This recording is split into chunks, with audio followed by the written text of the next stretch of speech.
Welcome to History Hack. If you didn't know by now, we are the revolution. That means we're sharp, witty, lots of fun, but it also means that we're essentially the peasants in Les Mis huddled round a table in the corner of the bar with no money. If you enjoy the show, please do support us. We have a Patreon account by which you can donate a small monthly sum in appreciation of what you're hearing. Alternatively, we have Ko-fi, in which you can just do a one-off donation as a thank you if you particularly enjoy a certain episode. Either way, we massively appreciate all of your support. Hope you enjoy the show.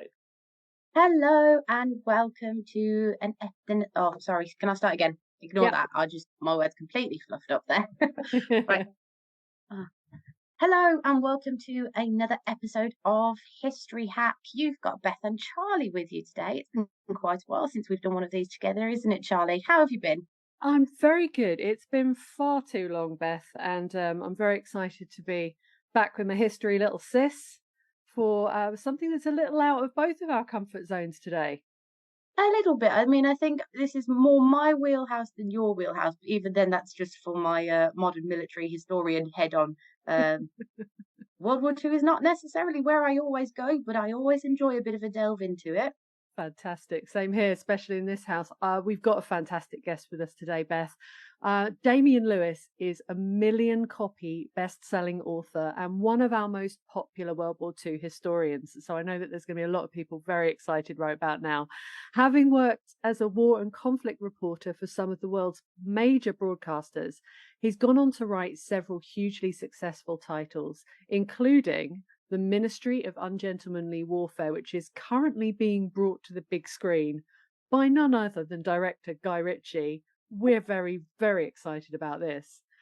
He's an all-round gent himself, and we're thrilled to have him with us today to discuss his newest book, SAS Forged in Hell. Hello, Damien. Hi, good to be with you. Fantastic. Well, I've really enjoyed wading through this incredible book. Lots of stories in there, lots to cover. The title of the book, let's start at the beginning, Forged in Hell. It's taken from a quote of David Stirling's when he's describing the founding of the SAS. Do you think this is a fair assessment of that time? Yeah, it is on many levels. I mean, it is on the level that they started waging warfare in summer 41, which was really when Britain's fortunes were at their direst, you could argue. Prior to America entering the war, pretty much everything going against us, barring the Battle of Britain, and weathering the Blitz. So, they came in at a really, really tough time, and their mission was to wage war deep behind enemy lines in North Africa, in the most inhospitable and lifeless part of the world that you can possibly imagine. So in the Sahara Desert, and that's of course why the concept was so groundbreaking, why they were so successful, because no one believed you could actually, cross sometimes thousands of kilometers of the Sahara Desert to get deep behind enemy lines and attack, and then somehow get back again. And of course, in doing so, you risked all the obvious dangers of, apart from getting killed or captured by the enemy, you risked all the obvious dangers of running out of food, water, fuel, losing your way, and dying a horrible death in the desert. So yeah, I mean, they were, forged in hellish circumstances, certainly. And then, of course, for this book, SAS Forged in Hell, I coined that phrase because they also faced hell on another level, which I think we tend to appreciate less, which is that they were so deeply unpopular. The more successful they became, the more unpopular they became, because they were proving those kind of old guard World War II, commanders who were now in positions senior command wrong in their mindset, and proving right that they could wage this form of, unconventional piratical warfare that Churchill had called for. Raiders, raiders to leave a trail of German corpses in their wake. Butcher and bolt raiders. These were phrases he coined. Wow. And so they were proving those in high command wrong by their successes, and the more successful they became, the more unpopular they became. So by the time they were about to spearhead the Allied landings in Italy, they were still fighting that battle to survive against high command as much as they were fighting the enemy. That's incredible. Do you think that they were almost, I mean, when you talk about this kind of landscape that they're being put into and the sort of missions they're having to fight. You described them as pirates and raiders, which I love. But do you think there was an element of it being a bit of a suicide mission? Oh yeah, absolutely. I mean, there were many occasions where missions were undertaken from which, by rights, they should never have come back again. And it's it goes to the heart of the kind of people that volunteered. They were all volunteers, bear in mind, that volunteered for the SAS in the earliest months. You couldn't command, in my view, individuals, troopers, to carry out these kind of missions. Imagine issuing orders saying we're going to drive, 3 months behind enemy lines. We're going to cross 5,000 kilometers of the Sahara. We're not going to carry enough fuel to get back again. We're going to have to steal it off the enemy. We certainly won't have enough food and water. We'll be hunted all the while by the enemy. And our mission is to, do something utterly impossible, like blow up a load of enemy airfields, which are closely guarded, or, break our way into Tobruk, whatever it might be. You can't order troopers to do that, because if you just order them by dint of your rank and your superiority, they're just as likely to wait until you get behind the first distant sand dune and put a bullet in the back of your head and then return to their lines and say, well, actually, the mission was undoable. We were ambushed and the officer was killed. So you can only get your men to follow you on those kind of missions if you lead by what's called transformational command, which is they literally love you. They revere you. Speaking to Alex Borry, who I interviewed in February this year, just sadly before he passed away, one of the two last surviving veterans of WWII in World War II, and he said, and he was talking about Paddy Mayne, the commander of the SS for most of the war, and he said we revered that man, and we would follow him into hell because of anyone we knew we had the greatest chances of coming out alive with him in command. And not only that, we knew that he would never ask us to do anything that he wouldn't do himself, and in fact he would lead from the front. So that's the essence of transformational command, and you could only get to these kind of individuals to follow you on these suicidal missions if you had that essence about you. The power of having that kind of leader and is so important, isn't it? It's that is a really key, isn't it, for this kind of organisation. Moving on a little bit, just tell us about sort of what forms part of the story, I suppose. It's the Chronic of Schirner, and I'm sorry to any German if I've pronounced that awfully, I do apologise. So please, if you just do tell us what was this, and how does its rediscovery fit into the story? Yeah, so the Chronic of Schirner Town, and I'm probably pronouncing it awfully as well. It's an amazing story.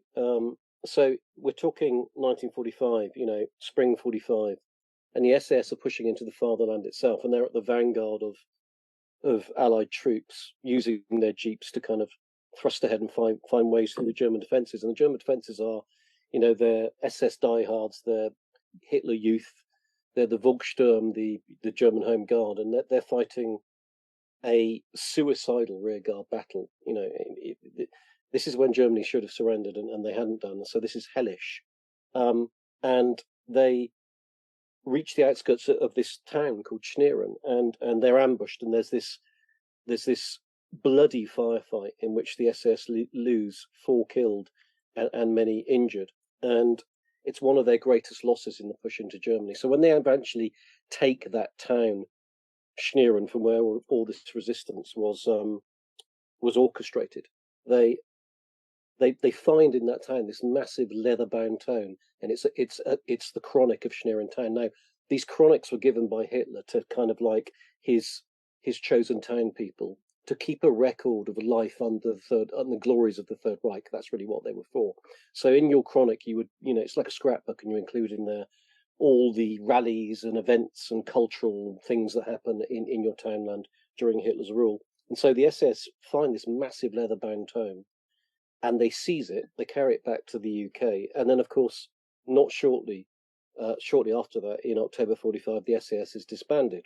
As I said, they were never popular, and so Paddy Mayne and a few other individuals who were determined the memory would not die of their wartime exploits, they take that Schnieren Chronic, they take out all the contents, all the pages. It's actually bolted together with massive brass studs, so you can literally unscrew it. They unscrewed it, took the pages out, and they used that to bind the records of the SAS at war. So the war diaries, the reports, the photographs, the press cuttings, everything that they collected went into that book, and then that was kept in secret, obviously, in Mayne's home in Northern Ireland at Mount Pleasant for many decades, for several reasons. One, because the SAS had been disbanded, it wasn't supposed to exist, and two, because it was in Northern Ireland, and of course the SAS and Northern Ireland is a somewhat fractious history.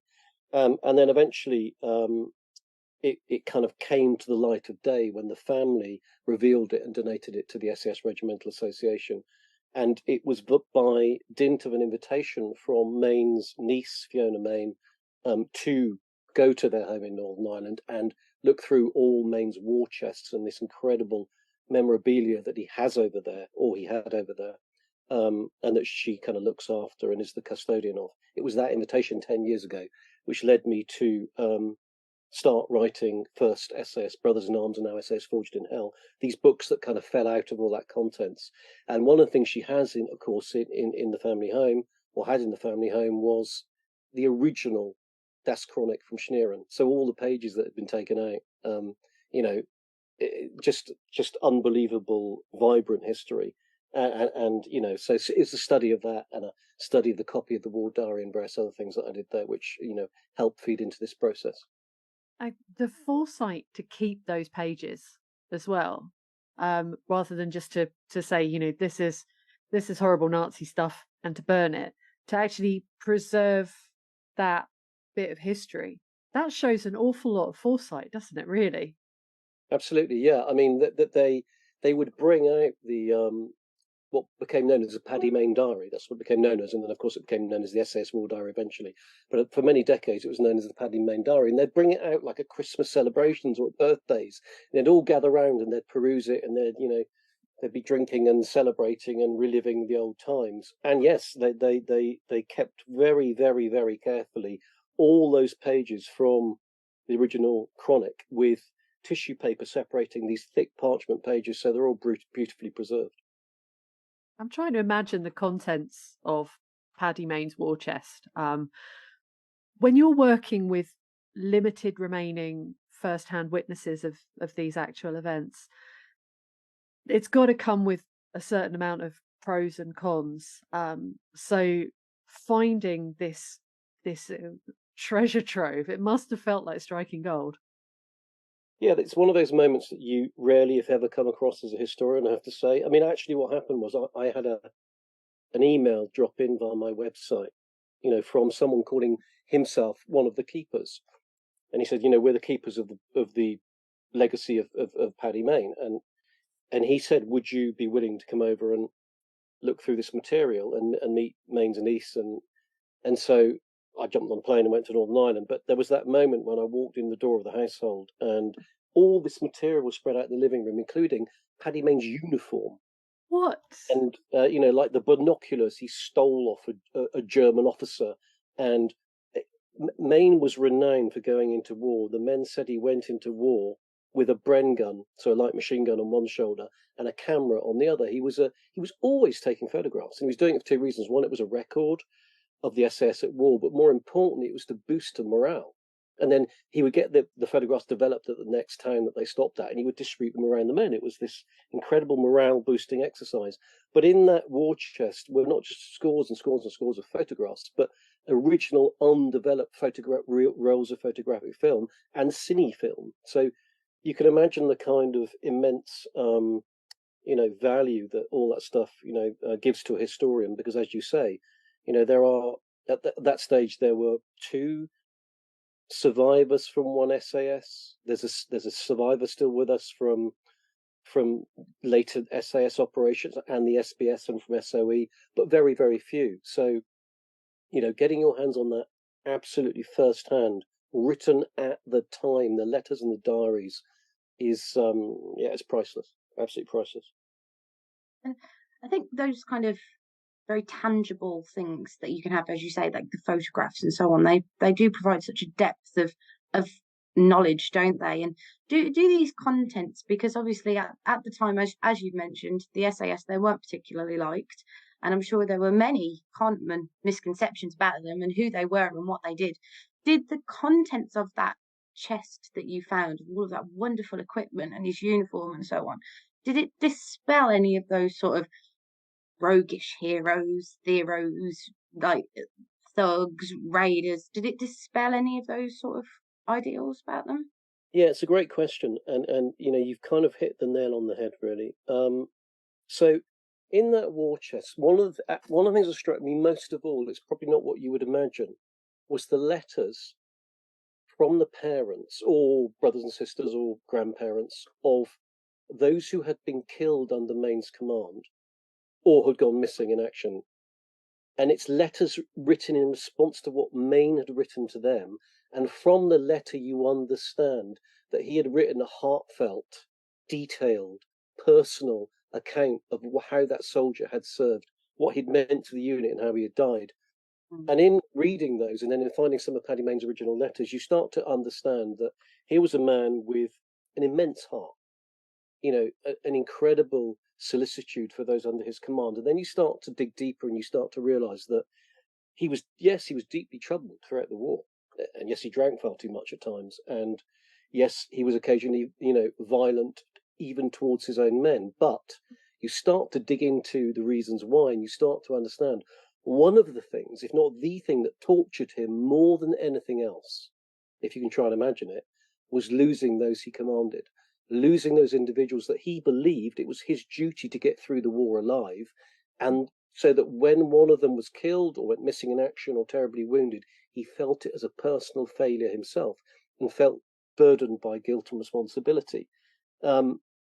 And the more I kind of looked into that and studied that, I eventually reached out to a lady called Ross Townsend, who's a top expert in the UK on post-traumatic stress disorder. And with the first book, Brothers in Arms, and this book, Forged in Hell, I asked Ross to read an early draft. And she said, look, you need to understand something. One of these missions, one mission for 8 weeks behind enemy lines, facing the kind of insecurities and threats and dangers and fears, and then seeing your brother warriors killed, wounded, having to do these terrible things to the enemy, knifing them at close quarters, whatever it might be. She said one of those missions would be enough to give you, terrible trauma. She said 5 years of those operations behind enemy lines. It's inconceivable. There is absolutely no way that you would not end up with significant PTSD. And she said, and bear in mind, this is fascinating because I didn't understand this. She said the people who are most susceptible to PTSD are people with an enormous imagination and with enormous capacities for empathy, because you have to be able to imagine what it's like for your friend or one of the enemy to die or get injured and know how terrible that is, and you have to have the empathy to feel that in your heart and your soul, because that's what gives you the trauma. Now, who were the kind of people drawn to the SAS? Well, you had to have incredible imagination. That was the absolute key tenet of what they're about, because you had to think of ways to attack the enemy that the enemy would never imagine possible, and they did. That's exactly what they're about. You struck at the enemy in such a way that you thought, well, they can't be doing that because that would never happen, therefore it succeeded. And you had to have empathy, because remember what I said about transformational command. You had to make the men follow you because there was this incredible bond between you. You could only have that if you're an empathetic individual. But those two traits mean you are also highly susceptible to PTSD. So yeah, the cost paid by those doing these operations was, in many places, well, it was life ending, for some of them after the war. I mean, his level of intelligence, I'm thinking of like emotional intelligence, and he's a smart guy, isn't he, Paddy Mayne? Oh, absolutely. Yeah. I mean, look, you look at the people he really bonded with,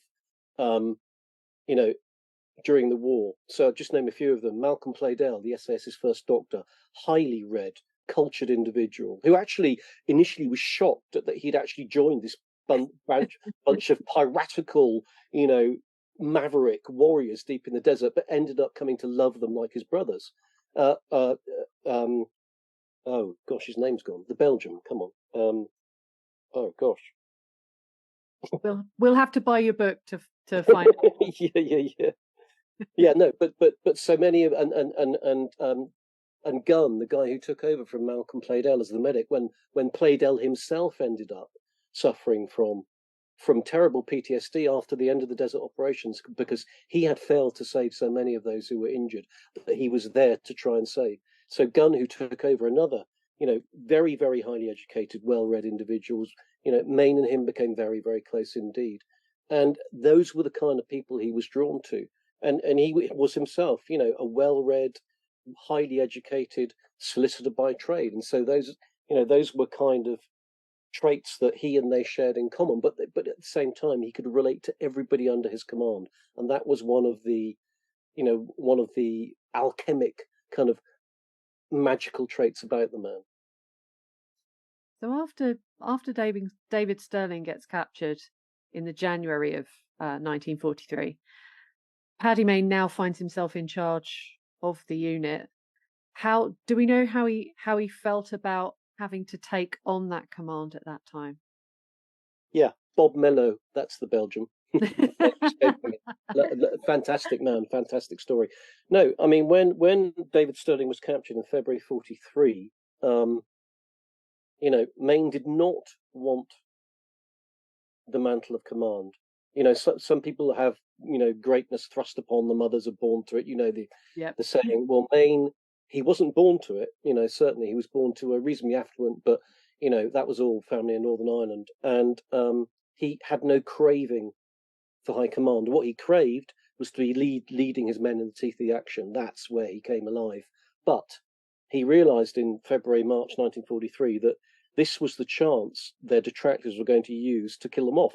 I mean, they refer to the SAS, this is Middle East High Command, in reports on the SAS about how trying to get rid of them. They refer to them as raiders of the thug variety. That's actually the phrase they use. Wow.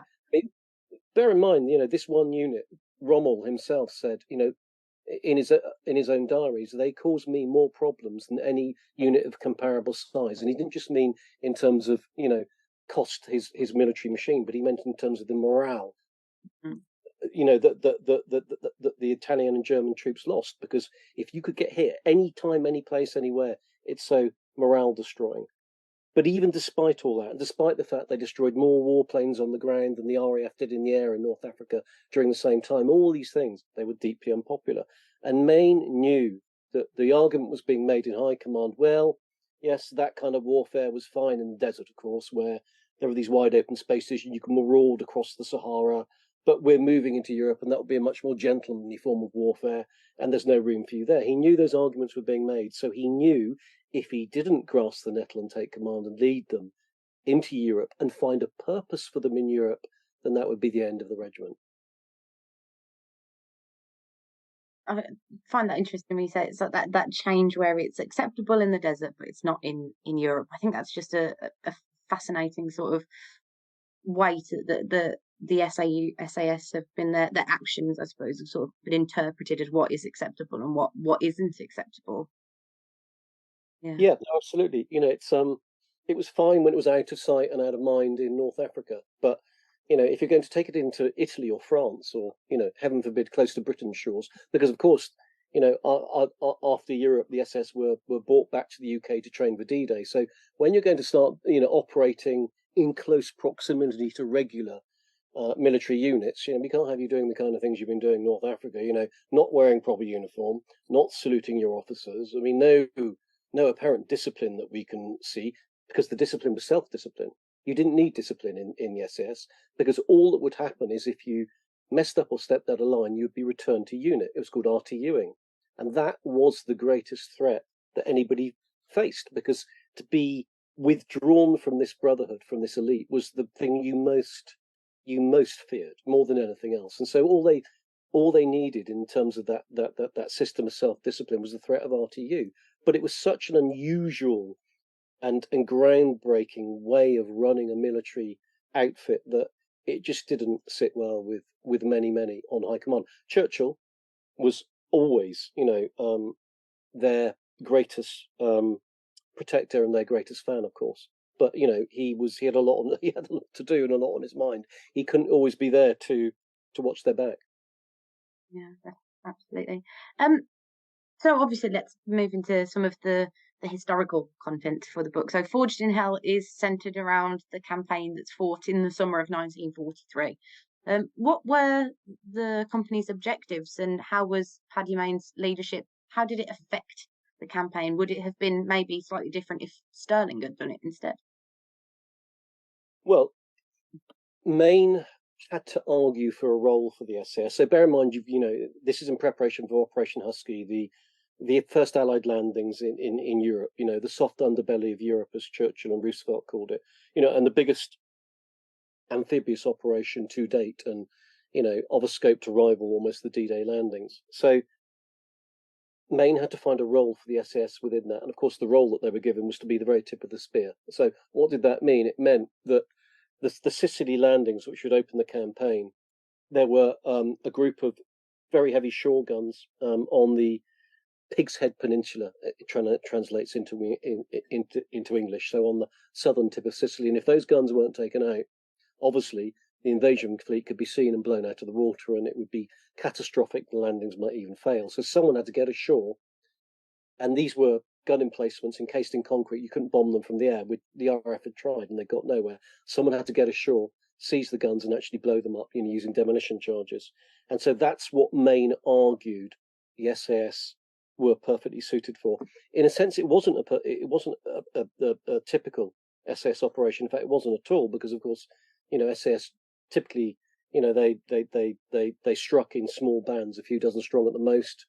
Driving their jeeps, hit and run attacks, in and out, scoot and shoot, disappear into the desert. This was very different. They would be going in around about 260 strong, so all of Paddy Mayne's squadron at that time, and they would be going in not only to seize these gun emplacements and destroy them, but to hold them until the Allied landing fleet had got ashore. Because obviously, if you went in and seized the gun emplacements and then the enemy retook them and they weren't completely destroyed, they could then turn them back on the ship. So it really wasn't a typical SAS operation at all. But Mayne knew, not for the first time and not for the last time, it has to be said, that they had to prove themselves at the sharp end of combat to earn their survival. And that's the raison d'etre which lay behind their role in Operation Husky. And I suppose, going back to your question, Mayne regretted the fact Sterling wasn't there, and he writes about it. Not often, but he does. He basically says, I wish David were here with me now to share my misgivings with, because there's no one else he can talk to on that level, okay? But at the same time,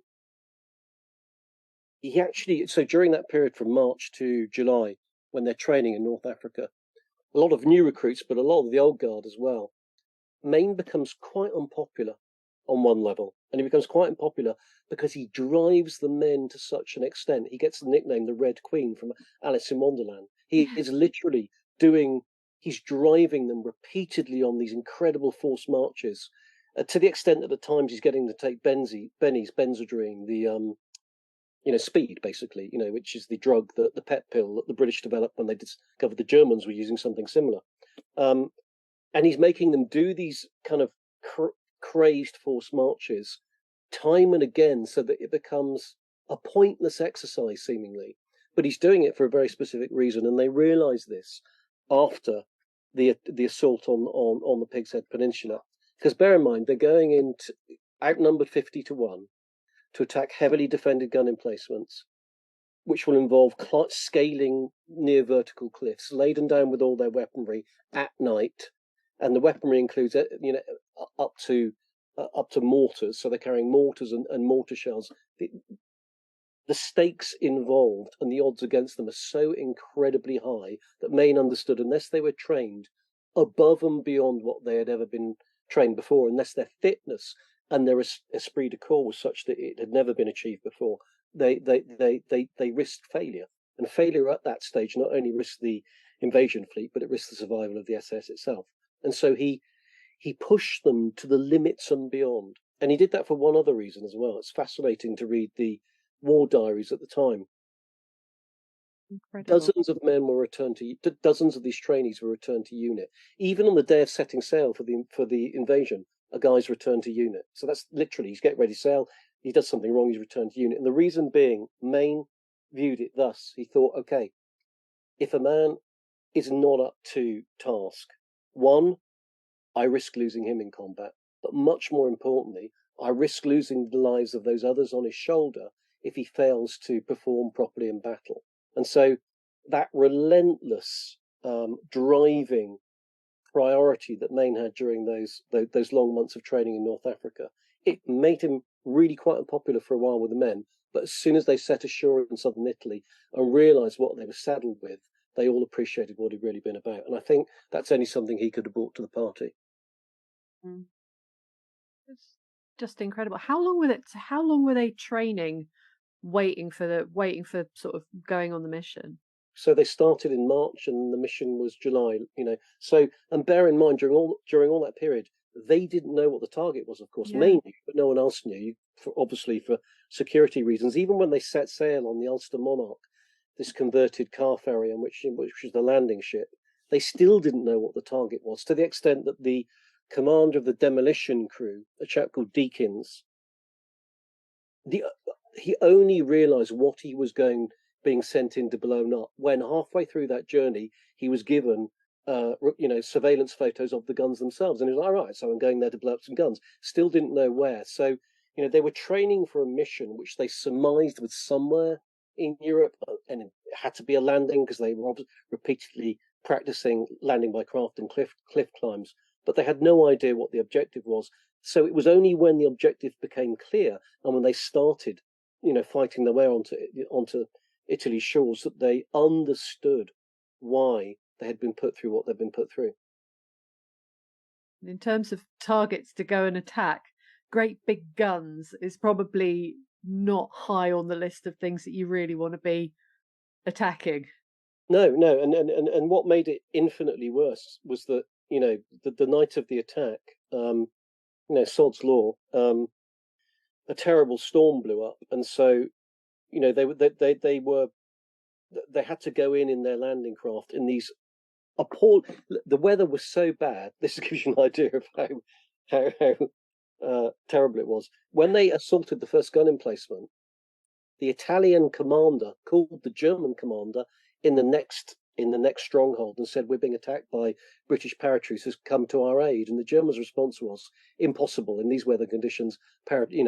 Troops could never have landed, and so they didn't come. I mean, that's so. In a way, it kind of played into Mayne and his raiders' hands because they landed in impossible conditions. But there was also a massive airborne contingent to the Husky landings, and those brave paratroopers suffered calamity. I mean, scores of gliders were blown off course, landed in the sea.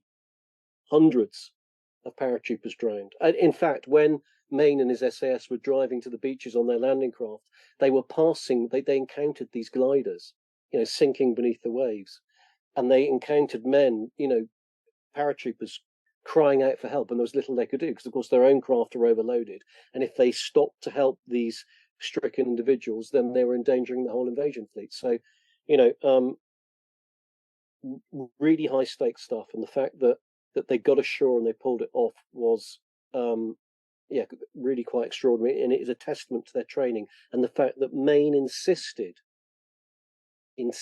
on keeping command and control of how they were deployed. So he insisted they go in by sea, and it was an incredibly inspired decision. I mean, the first ever mission by the SAS, of course, Operation Squatter.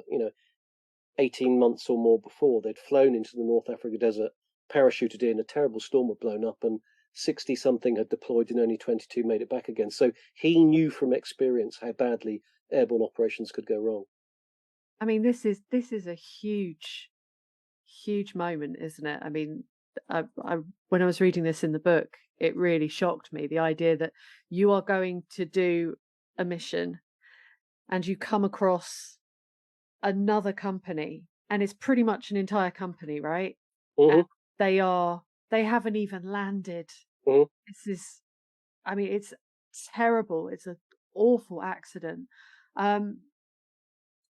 In terms of how we think of Paddy Mayne, and I'm thinking about the Paddy Mayne that I knew as someone who hasn't done the research that you've done, who hasn't read the books that that are out there, but has seen the BBC drama that was on recently that we really had to work very hard not to call Rogue Traders. Every time it was like, oh, do you want to watch Rogue Traders? No, it's not Rogue Traders, it's Rogue Heroes.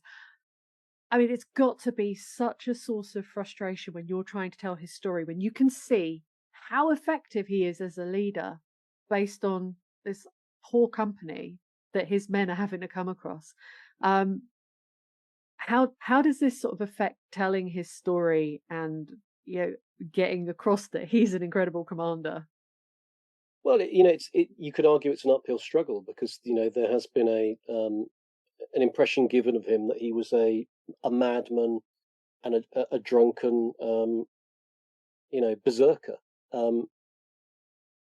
There were times when Paddy Mayne drank far too much. But let me tell you something. Okay, I've been in war. Okay, I spent 20 years as a war reporter. Okay, I saw some really bad stuff. I was in some really difficult situations, as you can imagine. And there were many times when I drank too much, and I make no bones about it. In fact, that was the therapy accepted by war reporters. You would go to the bar afterwards and you drink yourself into a catatonic heap. I remember one situation where a friend of mine who's now dead, a war reporter, who actually died of a heroin overdose on the Pakistan-Afghan border. Whether he had overdosed or whether someone had put it into his veins, we don't know. But I remember a time when he walked into a bar full of reporters drinking and rolled a hand grenade across the floor and yelled out, "Get out there, you lazy bastards, and report on the war." Now, the hand grenade wasn't primed, but it didn't alter the fact that it was a little bit scary, as you can imagine. Now, that's the kind of culture that existed in that milieu. And the same kind of culture existed in the milieu of special operations. And I can completely relate to it because when you're under that kind of stress and facing that kind of trauma, you have no other outlet but to drink with those individuals who understand what you are about. And there are very few of them because you have to have been in that situation to understand it. And equally, things get out of hand. And an individual of Paddy Mayne's physical stature, the Irish universities have a boxing champion, Irish and British Lions rugby international of international acclaim. When you get out of hand, you're quite a dangerous individual. But you need to look at, one needs to look at the multifaceted character because there are moments of quiet and beauty and calm and solicitude. And you have to talk to those he commanded and read the letters from the parents of those that he lost, to understand that this man was a revered soldier whose men would follow him anywhere. You don't follow someone anywhere because you're afraid of him, because he's a berserker, because he's a drunken bully. That doesn't happen. What you do if you're being commanded by a berserker and a drunken bully, you wait for the first opportunity when he's behind a sand dune and you put a bullet in his head because you don't like the guy. Mayne was the reverse. The way he inspired those under his command, and bear in mind, he did that from, summer 41 in the desert through to, May 45 in Germany. He did it all the way through. He was constant all the way through. Bear in mind that the mission in Germany where he was, many people believe, he was cited for a Victoria Cross. It was signed off on by Montgomery, and somewhere at a higher level, it was downgraded to a 4th Distinguished Service Order. But even that mission itself, so we're talking right towards the end of the war, Mayne is at the vanguard, not just leading his men, but going deep into harm's way to try and save a bunch of his soldiers who were pinned down. So he's constant all the way through the war. So, this is a man of towering stature. And put it this way, had I, I've never been in the military, but had I been alive in World War II and had I volunteered for special service, I would have wanted no one else to be commanding me other than him. And that's what you get from those who were under his command. When you read their accounts or you talk to survivors today, they say, just like Alec Borry did, God rest his soul, Paddy Mayne could lead you into hell, but you would want no one else commanding you if you went there because he could bring you out again alive, and you would follow him into hell because you revered and you loved him to such an intensity. That's a really good point, I think. And just when you've just mentioned your own personal experiences there as well, of seeing some of the things that you've seen and those who you've worked with, some of the things that you've seen, that level of pressure, it almost, you need like a little bit of maybe an escapism, I suppose. And that sort of, I suppose, ties into what the next question is going to be about, which you did briefly mention earlier, which was about the bennies, benzedrine. I'm not a medical person either, so that's horribly mispronounced as well. But was the use of it quite, I suppose common's not really the right word I'm looking for. Was it basically just allowed? Churchill, as you said, big supporter of the SAS. Did he basically okay their drug use, and how did it impact the men of the SAS? Did they find themselves, for want of a better phrase, high as a kite, or how did they react to the use of that drug?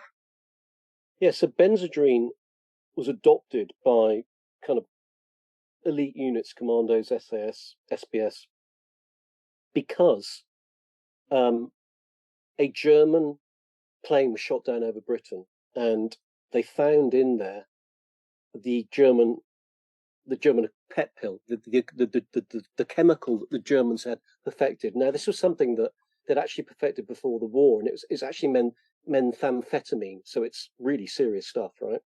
I can't remember the trade name of it at the moment, but it's there in the book, and they'd actually prescribed it, or I think it was actually on public sale before the war. So all the lots of Germans were taking it, and it was supposed to be this kind of wonder drug. But when the war broke out, or prior to war breaking out, they realised there was a German scientist who tested it on troops and realised that it could basically keep you going and keep you awake and bolster your kind of aggression and fighting spirit for days and days on end. So that's what the Pervitin.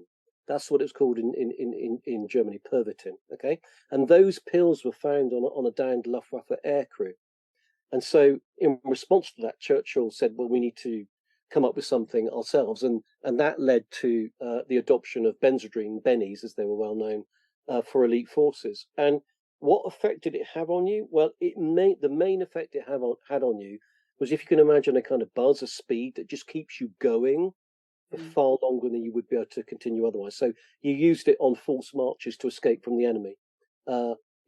Mayne used it during training when they're on these, back-to-back 45-mile marches, and he started using it on one of the troops, which was, which he saw was lagging behind, to see, what effect it would have on them, and suddenly they were right at the front. So it was used in those situations where you just needed to bolster your performance to either get in and attack an objective, or get out and escape, with your patrol intact.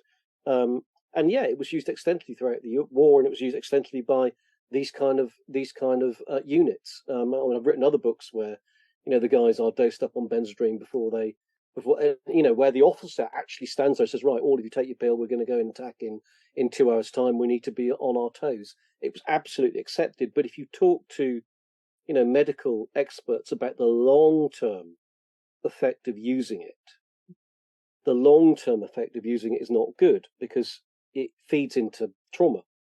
Because what you're doing is you're heightening the whole experience, and repeated episodes of doing that have a significantly deleterious effect on the psyche. So yeah, it was far from healthy. But look, desperate times call for desperate measures, and that's what that was all about. And it was also a response, of course, to the Germans, the Nazi war machine, doing it in the first place.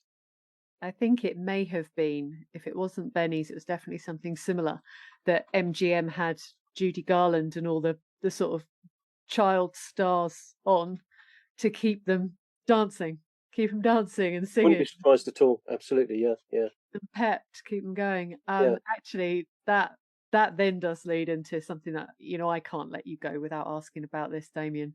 I want some movie gossip. Come on then. The last time we met, you'd recently visited the set of the Ministry of Ungentlemanly Warfare at the helm of the incredible Guy Ritchie. For anyone who's not sort of picking up the name straight away, Lock, Stock and Two Smoking Barrels, Snatch, all of those incredible films. Can you share any on-set tidbits with our listeners? Have you got any gossip? Well, I tell you a funny story. Go on then. So, yeah, I was I was invited to go on set on HMS Belfast, which they hired out for a week, and because I'm a antisocial, grumpy old writer who sits in his study spending far too much time on his own, I didn't want to go. And I didn't want to go because I thought that all that's going to happen is I'm going to go there, meet these stars who are going to be really arrogant and full of their own ego. And I'm probably going to have an argument with them all. It's going to be a disaster. Anyway, eventually, the very nice lady who's like runs the film PR, got me on the phone and basically said, right, so, this is the arrangements. And I was trying to kind of go, well, I'm a bit busy. And she said, listen, you are coming. Don't even try and you're coming. So I went anyway. And the reason why I'm bringing it up was because, they were filming on HMS Belfast. And so Alan Ritchson was there, the guy who plays Jack Reacher in the Amazon series, the American guy. Uh-huh. Henry Cavill was there, of course, Superman, and a rake of other stars. And look, and I know I'm being serious and honest, right? So they bring me along, this kind of guy in a tweed jacket who's the author, and they were delightful. Oh. They were, Henry Cavill said to me, "It is an honor, such an honor, to make your book, or at least the first fifth of your book, into a movie. And we are so looking forward to doing that. The next movie where they go and assault that airbase, and they're all yelling out orders in German." And then Alan Ritchson, who's this enormous guy, I don't know, 6'4" or something. I mean, I'm 5'6", if that. It's towering over me. And he's an American, of course, with a strong American accent. And he's playing Anders Lassen, who's a Dane. And I said, so yeah, how's it being? Playing Anders Lassen. He said, everyone thinks I'm a German, no one thinks I'm a Dane, but I'm trying my hardest. So, these were really genuinely nice people with none of the prejudice that I'd heaped on their shoulders. And then it continued because I then tried to leave early. And again, the lady said, "You're not going because you've got to meet Guy Ritchie and Jerry Bruckheimer, who was the producer in the States." And again, Jerry Bruckheimer just came up to me and said, "Listen, it's such an honor to make a book into a film. So glad we got here." So look, yeah, I was wrong. She was right. They were lovely people, and all my prejudices were completely unfounded. So, yeah, that's my confession about the movie Shoot. Amazing. Well, we can't wait to have you back on when the film comes out, because I definitely want to chat to you about that process and what it's like bringing researched history, bringing it to the screen and watching a creative team. Yeah, absolutely. Go to town on you. So we'll get you on, and can we get Henry Cavill on as well? Do you think he'll? Oh, yeah, sure. No, absolutely. He said, "Look, any podcast you want to be on with me, just give me a shout." Okay. We might. I'll be first in the queue for being on that one. Yeah, and I think we should record in person. In person, yeah, no, sure, absolutely. Yeah. But until then, the book SAS Forged in Hell is out on the 26th of October. We're really looking forward to reading it. Thank you so much for joining us, Damien. Yeah, no, absolutely. It's been a pleasure. Thank you very much. And thank you, Beth, for being a brilliant co-host. No, thank you, Charlie. It's always good doing these with you. Our incredible guests give us 45 minutes of their time to join us and talk about their work or their new book. This is just a small taster.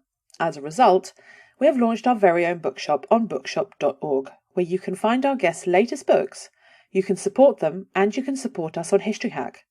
10% of every sale via our bookshop supports the podcast and allows us to keep going and bring you more top-of-the-line guests.